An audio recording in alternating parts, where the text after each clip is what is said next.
Welcome to Samba Samba. Enjoy the video. In this video, I will explain how to make kimchi less spicy, only way. Drain and rinse it briefly under cold running water, then taste and repeat until desired heat is reduced.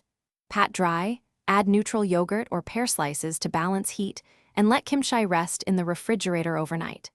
Small adjustments preserve crunch and flavor while lowering capsaicin impact. Use less gochugaru next time to prevent overheat and enjoy milder batches.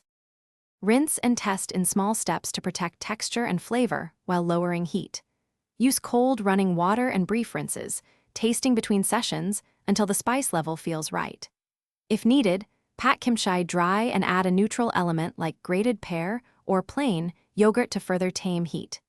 Keep portions small and controlled so you can adjust without wasting jars, and always refrigerate after treating to stabilize flavors. If you are finding this helpful, please subscribe and like to support more kitchen tips and gentle tweaks. Quick recommendation.